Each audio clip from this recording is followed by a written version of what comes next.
Hi, I'm Zoe Trask, and you're watching Black Trojan Primetime.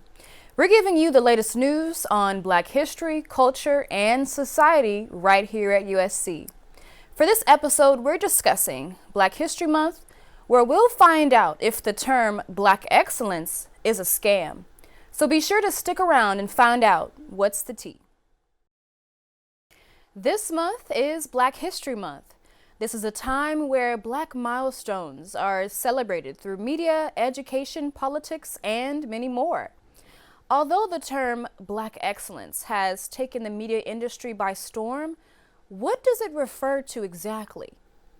Black excellence refers to high achievements and success made by an individual Black person or community. Many Black-led TV shows are now being canceled. Publications like the LA Times have laid off journalists involved in diversity reporting, and Black workers in the media industry are demanding a fair wage. So what does it really mean to be Black and successful right now? Well, according to pop culture site Complex, at least 11 Black-led TV shows have been canceled in the last year. Supposedly, the Hollywood race and gender wage gap was put on blast when Taraji P. Henson revealed her struggle to get paid a fair wage on the film The Color Purple.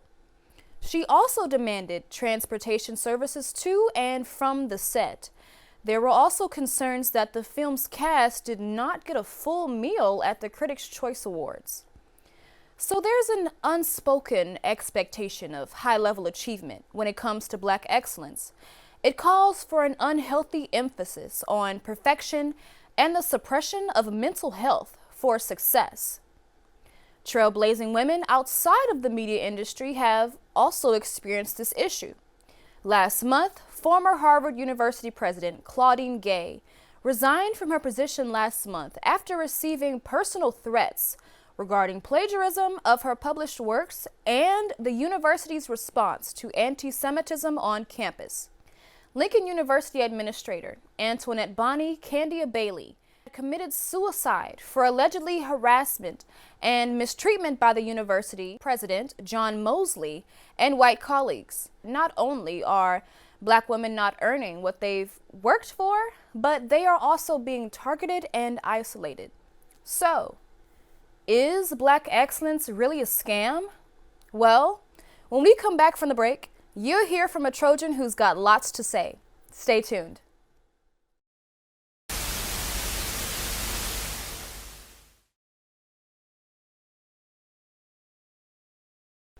Welcome back to Black Trojan Primetime. Here with me, I have Maya Packer. Thank you so much for joining me. Tell us a little bit about yourself. Okay. Well, thank you for having me. So my name is Maya Packer. I am a sophomore majoring in communications with a minor in entrepreneurship, and I am also the editor of Black, which is a vertical here at Annenberg Media. And yeah. Let's just get straight into it. What does the term Black excellence really mean to you? I think to me it means representing yourself and your community well and achieving at a high level depending on the area that you're in. And I think there's different levels to it in different arenas. Like I think Black excellence in athletics is different than Black excellence in academia versus Black excellence in politics. But I think that it's just about like achieving at a high level and looking good while doing it classy, gracefully, whatever. Mm-hmm.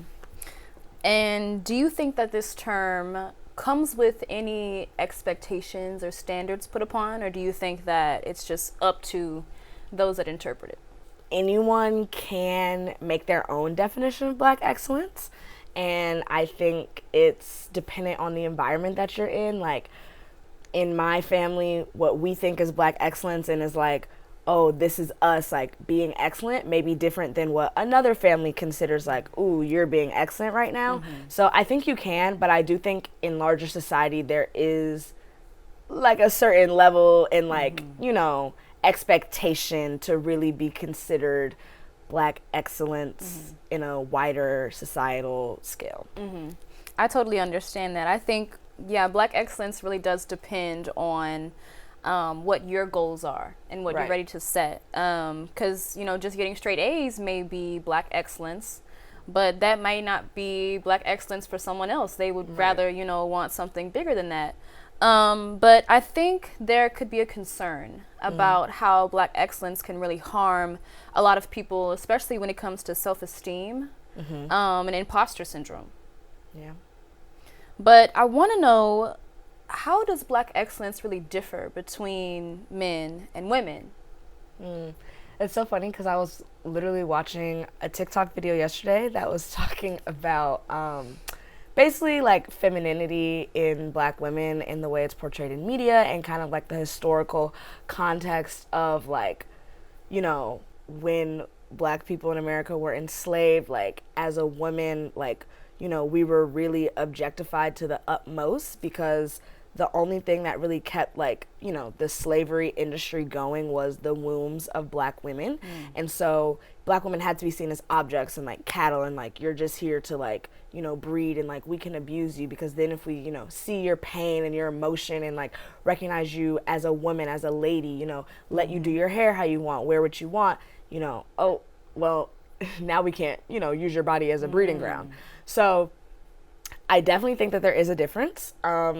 I think Black women, Black excellence, you can't just be like excellent at what you're doing. You also need to look good, and you also need to be, appealing, and you need to be pleasant, and you need to, be attractive, and like, you need to be doing the work to like also be wanting to pull people in and seeming, not too hard and not too aggressive and not too whatever. Black men, I think, have a little bit more of the advantage of just being a man in society. And so, yes, obviously they're Black men, it's different, but they are still men, so they don't have that pressure or that expectation to necessarily, be attractive or be pleasant and kind and like respectable. Like, they can just be great and do it how they want to do it, and talk out the side of their mouth, and no one's really gonna say anything. I can definitely attest to that, because I feel like there is this sort of double standard when it comes to Black men and women and achieving things. And I feel like just for being a Black man, they already have this sense of privilege where it's like, oh, okay, well, I can just be a mediocre, football player, and I'm great, right? That's Black excellence. When I think of that, I think of Simone Biles and her husband, who shall not be named. Right. Because we don't know his name. We don't know his name, and I don't. don't think that it matters personally to me. It doesn't. No. But I want to touch on that bit where you talked about being palatable. And I must say that is definitely something that I have experienced while being here at USC. I come from HBCU, and I've noticed that when it comes to being a Black woman and, trying to put yourself on a pedestal, people kind of put you in this box and you have this role to play. What do you think? Yeah, so I can definitely relate to that. For high school, I went to a private school in Atlanta. And it's one of the more diverse private schools in Atlanta, but it was still predominantly white. And, I was a high achiever. I was the student body president. I was homecoming queen. I was this, I was that. Had a lot of leadership positions, great relationships with faculty, staff, all of that. And I definitely think it was because I was like the palatable Black girl. I was like, I presented myself well. I was articulate. I was, good to lift up and be like, she's blah blah. But like, that wasn't the story for all Black girls at my high school. That wasn't my friends' stories. So I definitely think I think the way that you present yourself and the way if people find you palatable goes into who gets lifted up and who gets attention and who gets the opportunities and who gets invited to this and voted for this. And I think that's a societal issue. Look at the presidential, like, Barack Obama, for example. Like, Barack Obama is very palatable the way he presents, and like, of course, I enjoy Barack, but like, still there is that sense of palatability, and I think that definitely reminds me of a little bit about what Michelle Obama was talking about in her book. Even just how when she was in the White House, again, she had a role to play. Because, you know, they are the first, right? The first black president, the first black first lady. Exactly. You know, with all these years in history, they would never let this happen. But in order for it to happen for the first time, they're not going to just let you fully dive in the pool. You don't let you, you know, dip your feet in. Exactly. And that reminds me, because she would say that, you know, while she was in the White House, she would always wear her, you know, bust down silk press, you know. I was just about to say. Right. But now that she has out, she got her braids now. But no, there's a reason that we did not see her looking like that, wearing her natural hair when she was in the White House, because it would have been an uproar. Like, it would have been a national headline in the same way we can see with Meghan Markle. What she wears and like how she looks will make international headlines as if it's important. Absolutely. But it is important because the way that you present yourself as a black woman is more important than what you're saying and what you're actually doing and what your actual impact is. That's not as important as the presentation. That makes me think about, you know, the whole thing about Taraji P. Henson and The Color Purple. If you guys don't know about what's been going on, basically, The Color Purple movie came out not too long ago, and the cast was doing their press tour. Taraji P. Henson discussed that she wasn't getting paid a fair wage on set, and other things, like they didn't get good food at the Critics' Choice Awards. The production team didn't send out a car for cast to get to and from set. So she was saying it's kind of giving ghetto. And, you know, we all love Taraji. Like, Taraji's been in the game for a long time. Like, and love she her is down. incredibly talented. But even though she may be talented, does that even really, is that a scam? Honestly, I don't even know what to say, because it's like, I think so back to kind of what I was just saying about, you know, there are certain people who get lifted up and there are certain people who don't. So, I mean, we can look at the story of Viola Davis and how, you know, she didn't get her Oscar until she was however old, how many years into her career. And it's like, I mean, we've heard 1,000 times, you have to work 10 times harder and do, you know? And so I think that being excellent and being successful within Black Hollywood is a different game than making it into mainstream white Hollywood, appealing to white audiences, where the audience for this movie is broad, it's white people, it's black people, it's everybody, and that casting director has to go, oh yes, like she's gonna be a good fit. Right. You have to, I think, do a certain song and dance to get to that point. Jive, yeah. Yeah. Because, you know, some other shows, a few are being canceled or have been, like, for example, Rap. Yes. And that was... And I just watched the new season. Wow. With my mom, and I'm like, you know, I was ready for season 2, ready to see the story continue. So it was very heartbreaking. Just cut it right down. Right. And I think that's really unfortunate, because I feel like maybe are we in this era where the diversity, equity, and inclusion wave has ended, or the DEI wave? Yeah. Hate to say it, but yes. Like 4 years post 2020, post George Floyd, post the uprising of the Black Lives Matter movement, I think corporations and studios are like, okay, cute. Like, we did what we had to do. You know, we made it through the cancel culture, whatever hoopla that was happening. Like, we made it through that wave. And now we can kind of go back to business as usual, which is, you know, white the trend is supremacy. ended. Right? Yeah. And that's what I'm concerned about for Black History Month right now. Yeah, because it is we only concerning. get, 28 days. I think maybe 29, because this is a leap year. leap year. After our month is up, do we still get the same recognition as we should? I think now in 2024, like, you can't ignore Black people, you know? I don't think that we're going to go back to a time where programming is just all completely white stories and, you're not seeing people of color, you're not seeing Black people. I don't think that's going to happen.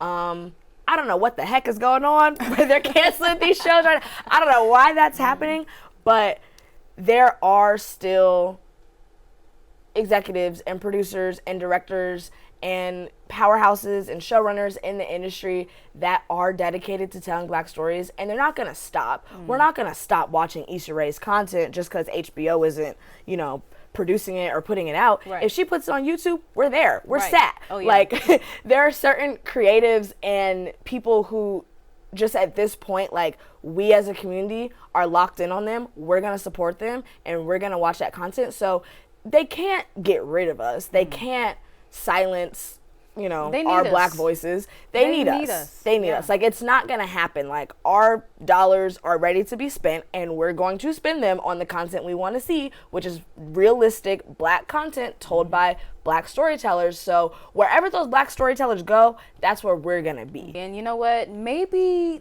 that is what Black excellence is all about, is community, is support. Because if we don't have anyone, we have to have each other. Yes. And I think that is probably one of the things that really drives us as a community. Sure. And I mean, right now, like, I was mentioning before, the LA Times had, laid off Black and brown workers. And right here at USC, a lot of us students are at Edinburgh, and we're journalists or aspiring journalists. And this may be a concern for some of us that are looking into the job field. What do you think? I don't know.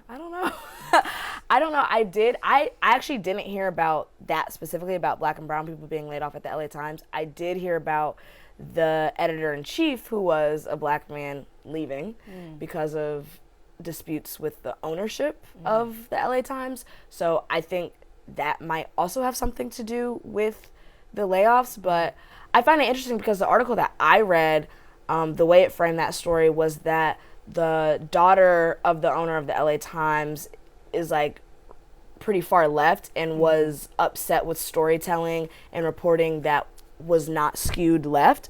So I find it interesting that then that kind of ended up with diversity reporting being laid off. I think